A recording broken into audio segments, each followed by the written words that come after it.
Toxic relationships will stunt your healing. And often people are kind of addicted to these relationships. They don't want to be alone. They want to be around people. They want to have someone that cares about them, whatever it is. But unfortunately, some of these relationships are toxic and they're preventing the healing from occurring. And it's because what happens is when you're in a toxic relationship, whether it's with a friend, whether it's with a significant other, then you have this dysregulation in the nervous system that can occur at any moment. Anything that they do suddenly can trigger you and start to make you feel unwell.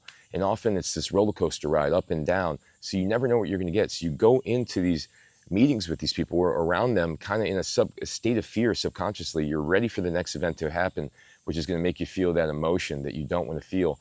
And unfortunately, that is what I experienced most of my life. I had, a lot of, I guess, personal, emotional issues, maybe from my dad leaving, maybe from other things.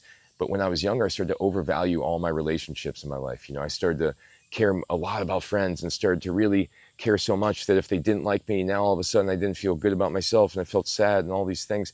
And these relationships were overly important to me. But eventually what happened was I moved towards toxic relationships later in my life as I grew up older. And these people accepted me, but also the relationship I had with them was either not good for myself or it was just, a very volatile relationship that could evoke, these emotional disturbances. And unfortunately, I needed someone that was there all the time, that I knew would be there, that I could rely on for being there. But it didn't mean that person was actually the best relationship for me. In terms of an intimate relationship, that was not a good scenario. I was afraid of being alone. I didn't want to be on my own. And this solved that, right? But it wasn't a good relationship for me. It was a toxic relationship that was contributing to my illness, contributing to lots of internal discontent, And then in terms of personal relationships, I ended up really basically going down the wrong road there and surrounding myself with the wrong people because they accepted me for who I was, but they were into things that I shouldn't have got into and led me down the wrong road there. So the reality is, toxic relationships can literally create illness. It can reinforce chronic illness symptoms. It can cause you to feel bad about yourself. It could cause you to start questioning your own self, your self-esteem, your identity, all these things. And its volatility of it is what is bad for your nervous system. When your nervous system observes something that's threatening, it's going to cause an immune response. It's going to cause a stress response. It's going to cause a exacerbation of all these symptoms you're experiencing.